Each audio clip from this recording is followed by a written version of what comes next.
What's better than one hunt? Two hunts. That's what Guy's going to talk about in this video. Gavin Gee here from UltimateReloader.com. We're back with Mr. Hunting, Guy Miner. Thank you for joining us, Guy. Thanks for having me here. Yeah, this is cool because Guy's going to share two hunting stories, and they're both with Barnes bullets. Barnes is kind of the industry standard name in copper hunting bullets. They really brought it out and got folks educated about it starting, I think, in the 80s. They started coming out with that. I started seeing more and more Barnes bullets on the market, and by the 90s, they were going strong. Yeah, and copper bullets are different than lead core bullets, different jacket styles, bonded construction, all that. Copper bullets, they want to go fast. And in terms of what we've seen with ballistics gel and all that, they want to go fast. They penetrate hard. It's a different kind of bullet. It is. You got to be conscious of that when you switch.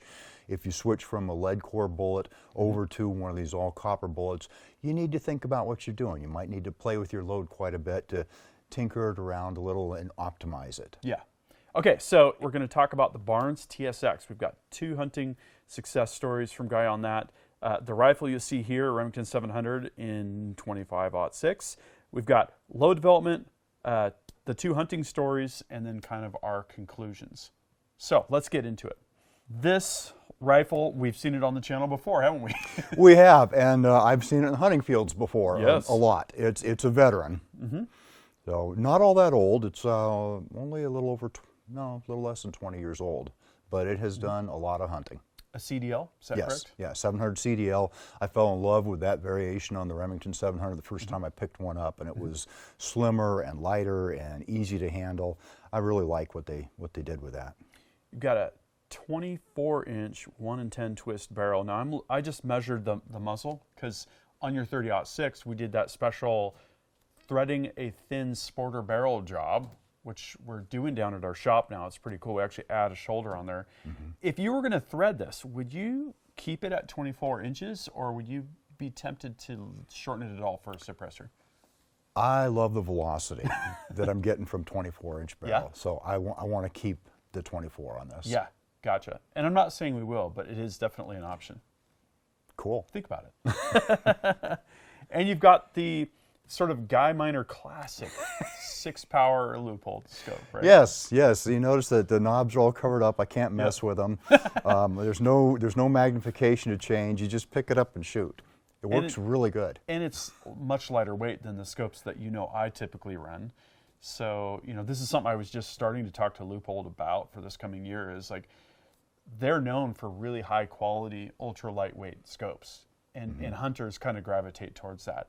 So you all might see a little bit more of that here on the channel. Cool. Okay, 25-06. Tell us about the 25-06. Neat cartridge. 30-06, of course, is its daddy. That's where it came from.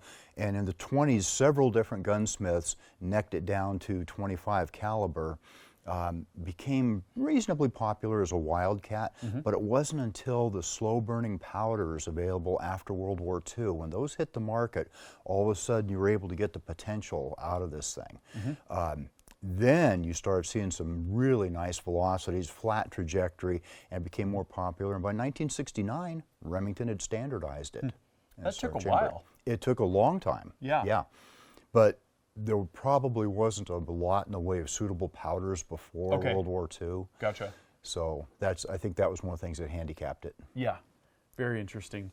So 1-in-10 typical twist? Yeah, and that's, you'll find game hunting bullets down to about 85 or 87 grains and up to about 120 grains that can be stabilized in that 1 to 10. Gotcha. But if we want to start talking some of the fancy new bullets that are really long and all that, then the 1-in-10 is not going to work well with those. Yeah, so I'm thinking if I built a 25-06, which I might do at some point, I kind of like the idea of this, I would probably go with 1-in-8 to 1-in-9 range maybe. Okay. Because I think the 25 Creedmoor has a 1-in-8, if I remember. The one that you all have seen here on the channel that we built. That'd be a good place to start, I think. Then. Yeah. If the Creed is a 1-in-8, why not? And then we also were scheming behind the scenes a moment ago about maybe necking the 7 PRC down. Wouldn't that be kind of cool? Yeah, that'd be interesting. We'd have quite the hot rod. Yeah. Okay. So back to 25-06. Standardized in 69. Again, I'm surprised it took that long with all the innovation that was happening in the early 60s, you know, your 300 Win Mag and all that kind of stuff. But, you know, sometimes it stays a cult classic for a while, and then eventually people, you know, want to see it. Now it's popular enough that you're going to find factory ammo for it, and you see it kind of all over the place. Yeah, it's not crazy popular or anything, but it's there. It's there. It seems to be pretty steady from what I know. Yeah. I sure like it. Heck, I've taken coyotes and antelope and mule deer with it, and I've actually hunted elk with it, but didn't get a shot. Yeah. It'd be interesting to compare recoil on the recoil rig between, you know, the 100 grain projectile in the 25-06 and, you know, your classic 168 or thereabouts in a 30-06. Make for an interesting comparison. It would. I know that it sure feels like a lighter recoil when I shoot it, because those two rifles are almost identical. And yeah, if I'm shooting my 165s, 180s, even 200s out of the 06, it bucks me around quite a bit more than this does. Yeah, I notice it especially when you get down into a lightweight. I have one 30-06, you know, Savage 116, synthetic stock, stainless barreled action. It's a good all-around, all-weather rifle. Oh yeah. But it doesn't weigh anything. It's got a tiny little 3-9 scope on it, you know, and when you shoot it, you definitely know something's happening. I know a guy who could probably put a muzzle brake on that for you. Yeah, you know, I've been thinking about that same job. I got a really thin muzzle on the end, so I got to think about how far I can cut that baby down. And then the 100 grain TSX. Let's compare that to what would be typical for a 25-06. Yeah, and 100 grains is very standard in the 25-06. A lot of people like those hundreds. Some people like to drop down to the 80, 85 grain bullets, and there's a fair number of us. I do most of my hunting with 25-06 with 115s. I have shot some 120s out of it. That was mostly just to get to brass. But yeah, so somewhere in there, and the 100 is maybe a little on the lighter side, but it really pumps up your muzzle velocity that way. Very interesting. It's kind of neat. Yep. So obviously it's a 257, it's a 25 cal. The G1 BC on this is 336, and 333 to 483 would be typical. Again, this is not a long range bullet per se. No, it's not. It's a good hunting bullet, but it is not intended for going out there 600, 800 yards and whacking your mule deer. Yep. And so this will stabilize in a 1 in 10, which is good because you've got a 1 in 10. Yep. Or faster, obviously. And 1 in 10 is typical. So if you have a 25-06 factory rifle, you'll be able to shoot this particular bullet. And a question for you all: have you had a 25-06 built custom, and did you go with a non-standard twist rate? Did you go with a faster twist rate? Drop a comment and tell us what faster twist rate that you went with. I think about an interesting discussion. Yeah. Interesting thing here on the TSX before we get off the bullet. The X bullet that preceded this did not have those grooves in it. Okay. And so there were some issues came up with it. It was a good bullet, but this one tends to shoot better out of more different rifles, more consistent accuracy across the board. Some rifles liked the X bullet a lot, and some rifles didn't. Gotcha. I had a 300 Magnum that just did not like them one bit. TSX has always shot well for me. Interesting. And I think it's those grooves. They also cut down on the amount of copper fouling in the barrel. Gotcha. Which is real nice, because you're pushing a soft copper bullet really fast. Yeah. And the potential for fouling there is strong.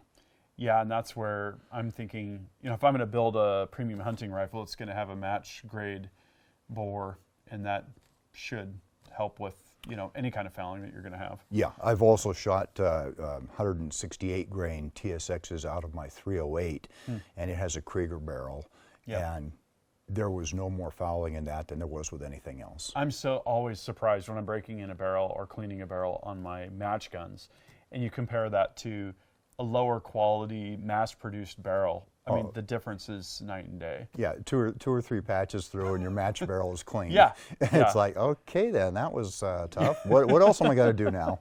Yeah, exactly. Okay, so tell me about your load development strategy.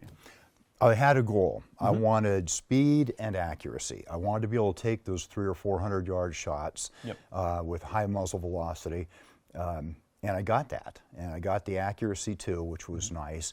And I've used a couple of different powders in this, but what I used on this first load development with it was H4350, and I know that's kind of hard to find right now, but it's out there, and fortunately we got caught at the start of this shortage with decent supplies of it. Yeah. So we've been able to keep using it. Anyway, H4350, and then I have often treated the 25-06 as almost a match type cartridge because it is capable of great accuracy. And so when I started loading for it, I actually was loading for it on some inline type dies, and I used the match primer. And yeah, I got some nice tight groups out of that. Nice. So that's kind of cool. I've gotten away from those inline dies most of the time now. Yeah, mech equipment. Yeah, full length sizing. Yep. On the mech. That's a great setup. Yeah, if you can get the accuracy, that's awesome, and obviously you need the speed with a copper bullet to get the right kind of performance in the animal. And H4350. Now, what do you typically like in the 30-06 in its median sweet spot bullet range? H4350 with a 165 or a 180. Ramshot Hunter worked out really well in the 30-06, and I understand it works good in the 25-06. I just haven't tried it yet. That's interesting because I use Hunter sometimes in the Magnum cartridges. Yeah, so that covers multiple bases, I guess. Okay, and then results. Results were really good. The chronograph was telling me 3,340 feet per second, and I went, excellent, excellent. That's what I wanted to see. Yeah, I was looking for 32 and up, and got 3,340, and I said, wow, very, very nice. And then since I intended on sighting it in at longer range, I was real interested in my groups out at 300 yards. And at 100 yards, they were 3/4 of an inch to an inch most of the time, right in there. And I was getting consistent under 3-inch groups at 300 yards. Wow. That's not match grade, but that was definitely... That will do the job. That is definitely mule deer grade. Yeah. It works, so. Very, very good. And then ballistics. So you ran the JBM ballistics tool here. I did, and I remember using it back when I was starting to load this too. The JBM's been online a long time. It works great. And so some folks don't do this. Some people like 100 or 200 yard zero for everything. On my rifles that are likely to be used at longer ranges, I will often go ahead and sight in at 300-ish. Kind of like that mean point blank range thing, but except most ranges are set up with 300 yards, so you can't zero it at 325 or 298 or whatever. So 300 yards is a good compromise, and it puts me almost 4 inches high at 200, so you got to watch that. Because if you're looking for that high shoulder shot, you might go right over the back of that deer. Yeah, so if you're 3 inches or 4 inches high almost at 200, dead on at 300, and about 9.5 or 10 inches low out at 400 yards. Very easy to make hits all the way out to 400. Nice. It is nice. What I'm looking at here... Put the crosshairs on and go. Yeah, that's awesome. I'm looking at the velocity column here, and it looks like if we want to be at 2,000 feet per second, that's going to go out to about 500 yards. Yeah. And, you know, with this kind of rifle, that is a good practical limit anyways, I would say. It is. It is. I have never shot a deer at 500. 400, yes, but not 500. I wouldn't mind taking a shot at 500. And this does tell you you've got enough for expansion there. And from everything that folks have told me that have shot game out there at longer ranges, that about 2,000 foot per second is going to give you expansion on the Barnes, but not big time crazy expansion like you get at closer ranges, higher velocities. Yeah. Another question for you on this table is the windage here. Do you recall what mile per hour wind you used as input on that? I believe that was 10. 10, okay. So with the 10 mile per hour wind, you're under 8 inches at 300. But at 400, you get up to 14.7 inches. And at 500, you're looking at 2 feet. That is something to pay close attention to. This guy right up here behind us on the wall was a 355-yard shot in Wyoming with this rifle and a different bullet. And the wind, as it often does in Wyoming, was just howling that day.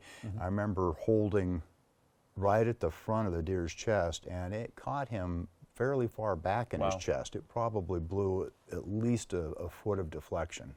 This is cool because this is total NRL hunter material, right? The gear, the tactics, and the skills. You know, if you have a Kestrel and if you have your ballistic calculator ready to go and maybe a dope card, that could be a real practical thing, you know, looking at these numbers. I have taken these printouts and taped them on my stock before when I went hunting. Sounds like a former sniper to me. Yeah, maybe. Which you were both in the military and in law enforcement. Not a sniper in the military. Oh, you were not? No, I was in charge of a bunch of snipers in the military, but I wasn't one. So you were the guy with the cup of coffee telling people what to do? and I did talk them into, look, if I'm going to take you all to the range, you know, because you got to drag an officer along or they won't let you have the range. Right. I get to shoot that thing. Nice. And so they taught me how to shoot. That was nice. Wow, that's awesome. Okay, on to the hunts, huh? Yeah. So I'm all excited. I've got my 25-06. I've got it loaded up with these 100-grain Barnes bullets, which were new to me. You know, I was used to jacketed bullets. And I want to go hunting. And I call up a buddy of mine, and we head over to the Waterville Plateau. We knew some folks that had some Beautiful area. Big chunks of land out there. Sagebrush, not the kind of stuff a lot of people think of Washington. They think of Olympic Peninsula, big trees and moss and drippy stuff. Right. No, this is high desert. Yeah. Basalt columns and canyons and A great not much motorcycle water. riding area, right? It is. It's a great motorcycle riding area. And I was actually hunting with my son. That's not him in the picture. That's a buddy of mine. And I'm hunting with my son. He's pretty young then. And we come around a bend, we're walking, and there's 3 does right in front of him, like 30, 40 yards away. And you're in a buck-only scenario, And I presume? we're looking for a buck. Yeah. Yeah, we're looking for a How buck. many point minimum? And at had that to time? be 3-point minimum. Okay. On one antler or the other, Gotcha. but had to be 3. And he is just fixated on these does because they're right there in front of him. And I said, take the buck, take the buck. And the buck is walking off kind of going like, you don't see me, you know, I'm going to get out of here. And at about 120 yards, I tried to talk my son onto him, and he's not seeing anything except the does. And it's pretty funny. And so I took the offhand shot and dropped him one shot down. At 120 yards, did you say? About 120 yards, Nice. yeah. And I moving deer at 120 yards offhand. I probably shouldn't have done that, but it worked. Okay. And where did the shot hit? Well, it might have been right up high in the neck and the back of the head. Oh, wow. So, yeah, my son accuses me of sniperish tendencies. That's the second one that he'd seen me do that way. Wow. So, threat neutralized, huh? yeah. At any rate, we did notice that there didn't appear to be much in the way of the blast and the nasty big wounds that you get sometimes with some of the softer bullets. This went in, drilled through, and went out. So just dropped him? Oh, yeah. Yeah. Yeah. I've noticed that a lot with mule deer, too, is that they're really susceptible to a good high-velocity hit. People talk about their whitetail running off, and I haven't hunted whitetail a lot. Mine haven't run off, but they talk about their whitetail running off somewhere. Most of my mule deer are just done. Well, the only mule deer I've taken was with a 300 PRC, and let me tell you, he was very quick, Justice. We hit him with a sledgehammer. Exactly. 212-grain bullet? Yeah, 212 ELDX. Yeah. Yep. That's awesome. So, great taste. He's a pretty big deer. He's only 3x3 on each side, big body, grain-fed, living up in the wheat fields. And, yeah, that was a good deer. That is awesome. Okay, second hunt. Second hunt. This is 2 years later, and I had actually, you know, I was a cop, and I'd gotten in a fight with a violent suspect, and I got injured and had to have surgery. Thank you for your service. Whole big thing. Thank you. It's a big sacrifice when you consider the aftermath of that kind of injury. It still haunts me. Yeah. So, well. But, so I'm all banged up, and I've got a Wyoming non-resident tag, and I really want to go on that hunt. And luckily, fortune smiled on me, and I met a couple of really wonderful people that are still in my life to this day. We're good people, and they had a small ranch, and they let me hunt it. You don't really hunt. You go sit in the deadliest haystack in the West. And they had hay bales piled up and a little, like a kid's fort built on the top. And so the ranch, a hay castle, more or less. Yeah, basically, you know, with every other hay bale is missing, you know, and so you can see and you're hidden. And so I'm up there with the rancher, and There's a big buck that I'm looking at that's out there around 400, 450 yards, but he's on the other side of the fence. Don't have permission to shoot him over there. That's a different ranch. So I'm watching him and watching him and watching him, and I've got the 25-06, and I know I can make that shot if I need to. And suddenly the rancher says, "Hey, guy, you know that tall 4x4 buck we saw this morning while we're having coffee?" And I go, "Yeah, he's right behind you." And I'm like, "What do you mean right behind me?" And so I do this number. Oh, he's right behind me. Maybe 25 yards. Wow. At the outside. Wow. And so That's crazy. I take one look back at old Mr. 450-yard buck who's over there lollygagging around. He has no interest in coming over to our side of the fence. And I go, you know what? That was that. Nice. Very interesting though, because he's shooting down onto him, and so it kind of crunches through the shoulder and through the heart. Wow. Yeah, and just and out the bottom of the chest and drops him instantly. When we field dressed him, we found that bullet at probably 3,300 feet per second impact speed had gone right on through, and it had done tremendous damage. You could see that it had opened up, and just it was this kind of long, narrow wound channel all the way through, and wow. the heart was just... Yeah, you think about those petals spiraling through there. That's yeah, it was a different look than I had seen before. Wow.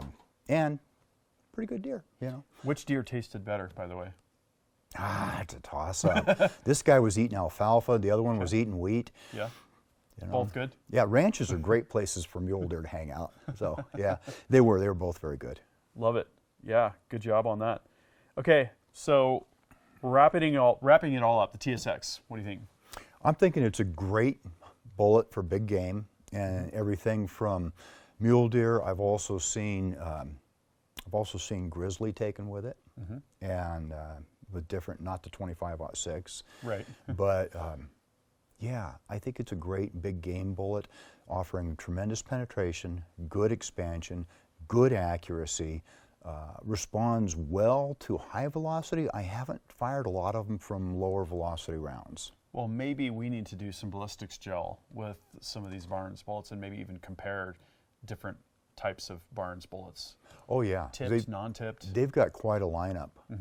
They really do. They've got your TSX. They've got a big bruiser called a Barnes Buster. That is quite the critter. Nice. The LRX, which is more oriented towards a little longer range shooting. Yeah, they've got quite a variety, and yeah, I'd love to try them. That's very good. So keep your velocity high with copper bullets. You want to make sure you have enough velocity to expand the bullet and for it to do the kind of damage it was designed for. You got excellent accuracy, and that's something I'm interested in looking at. I haven't shot a lot of copper bullets. You know, we've only just gotten started this last year with solid copper, and I'm looking at things like jump. Some of the bullets like to have a little bit more jump, including these, from what you were saying. Yeah, Barnes advises to go ahead and jump these, and they say load them at different lengths in your cartridge and try groups, and your rifle will tell you how much jump that bullet likes in that rifle. Yeah, very interesting stuff, and more hunting and explorations into, like we mentioned, ballistics gel and some other things. So we have a couple questions for you all. The first is, do you have hunting stories with TSX? Drop a comment. Tell us what cartridge and bullet you were using, what you were shooting out of, and what you got, how it went. And then the second is, we want to take a look at more Barnes bullets. So which calibers and cartridges and which bullet types would you like to see? Drop a comment and we'll start that discussion. Thank you, Guy, for another great story. Thank you. Yeah. Thank you. Looking forward to doing more of these. Much more of this good stuff to come. That concludes this video, and that means it's time to wrap it up. I hope you enjoyed this video. Don't forget to like and subscribe. Also, we're on Facebook, YouTube, Rumble, where we've got unrestricted content, and Instagram. Make sure to follow us on all those channels. Ultimate Reloader also has a commercial solutions division serving law enforcement, the military, and the gun industry. We have some unique capabilities, including a comprehensive suite of recoil testing and evaluation capabilities, trigger profiling, and more. If you're interested in custom rifles like what we build here on the channel or gunsmithing services, you're going to want to go to rifles.ultimatereloader.com and get on the wait list. If you're interested in becoming a professional gunsmith, check out the Sonoran Desert Institute. They've got a degree program, they've got a certificate program, and you can study from home. Learn more at sdi.edu. Thanks again for watching.